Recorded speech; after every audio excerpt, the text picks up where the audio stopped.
friends, welcome back to another video. Today we're going to be talking about something that I don't think we frame right, and that is health as an investment.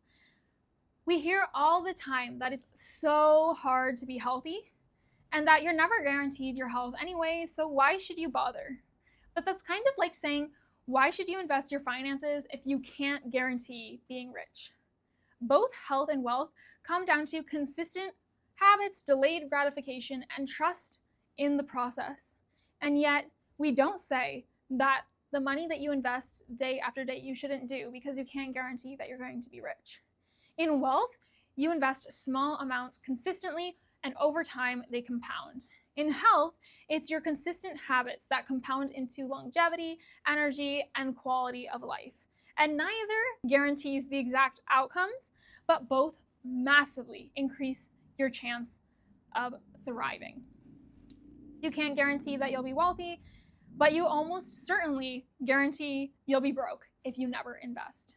You can't guarantee perfect health, but you can almost certainly guarantee worse outcomes if you neglect it, as we see with the average American, who not only is sedentary for most of their day, is also consuming around 60% of their diet from processed foods and is getting all of the conditions that we consider common but are not normal, like metabolic health conditions like obesity, diabetes. We see heart attacks being the #1 cause of Americans' death. We also see cancer rates increasing. We see all of these conditions as common. We know somebody who's had these conditions, but it's only because these poor habits are so common. Every smart investor diversifies, and in health, it's the same. Some core assets that we might consider as part of our health is going out and seeing the sun so we can increase our vitamin D. Of course, the sun has many more benefits for our metabolism and our circadian rhythm, but we think about vitamin D as an important asset. Eating whole, nutritionally dense foods is very important to promote positive health. In fact, when we look at some of the research studies, the most commonly studied diet with the best outcomes is the Mediterranean diet, where they eat primarily whole foods as well as some fish. They eat a lot of olive oil. They drink a very little amount of red wine, of which we are now seeing more and more studies saying that you should limit or exclude alcohol because it doesn't really have much health benefits. If anything, it has negative health implications. We see strength training 2 to 3 times per week being incredibly important for reducing your risk of fractures later in life and strengthening bone health, as well as your muscular health is in support of your metabolism. Cardio and other endurance activities are really important for your heart health. They also are those activities like tennis or golf, running, that bring a lot of joy to people's life. And I love that I ended on running because a lot of people are probably going to say that does not bring joy to my life, but you know what I mean.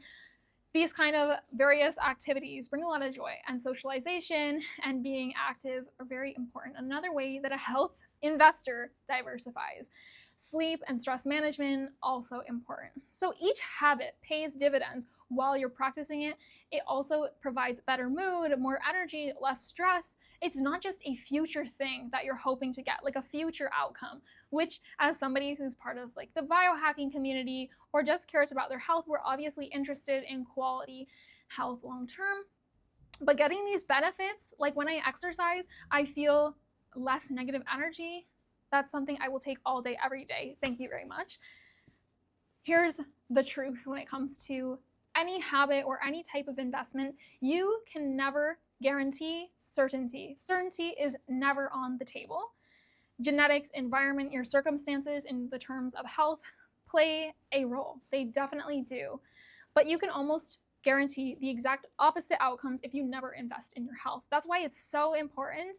And this is where the mindset comes in, because what we're really talking about here isn't just habits, it's your ability to delay or suspend gratification, something that this culture could definitely stand to improve on. Some tips for your mindset. The first rep or the first time you start a new habit is going to be the hardest. But as you repeat the habits that you want in your life, they get easier. They truly get easier. I'm not saying that if you want to wake up at 6 a.m., getting up at 6 a.m. becomes easier, but habits are something that you end up having on autopilot. And autopilot means it's a lot less difficult. It's something that you start to identify with, that maybe your friends identify you with. Maybe they think, oh, he's the friend that always goes to the gym, or she's the friend that always wakes up at 6 a.m., or they're the person that I always see eating, non-processed whole foods. They're the ones who always ask me to go strawberry picking, or they always want to be in their garden. When you start to identify with habits, those are what stick the longest. The more consistent that you show up, the more it becomes who you are. So I would recommend that you start really small and reduce the resistance to that habit and start anchoring it with other habits that you already have in place. This is something that James Clear talks about in his Habits book. If you are a person who always wakes up at 6 a.m., like you already have that routine down, then maybe consider lying out your gym clothes or putting your shoes out, your gym shoes out right by the edge of your bed. So then when you get up, you automatically want to put those gym clothes on, which will help reduce the resistance of just getting out of your house and going to the gym or going for a run.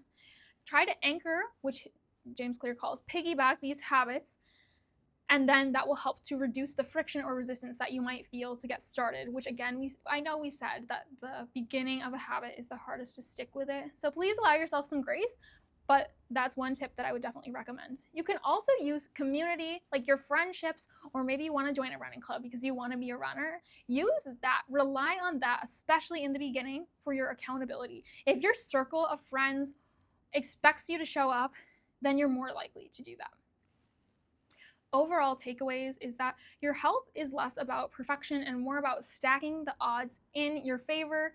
Most people live in a stress response cycle, and that pushes them towards the quick fixes. But as we were talking about, you want to delay gratification to have these long-term habits that are going to stick and increase your odds, just like you are increasing your wealth when you invest in, and the wealth compounds over time. Your habits are going to compound over time, and then it's going to be how people identify you with. And that becomes your kind of default. When you choose delayed gratification and you stick with it, the once hard choice becomes much easier, and that's when the compounding really kicks in. Let me know what you guys think about this idea. Are there any habits that you're currently trying to stack into your routine, or something that you're trying to add back in that you think is going to help benefit your health? Let me know, and let us know in the comments below. Let us also know if there's anything that you've now created into your identity that you think is really changing the game on your health, or you've seen some of these like side benefits start to happen. Please let us know. And if you like this video, please don't forget to subscribe and give us a like. All right, take care, guys. Wishing you all the best on your long-term health.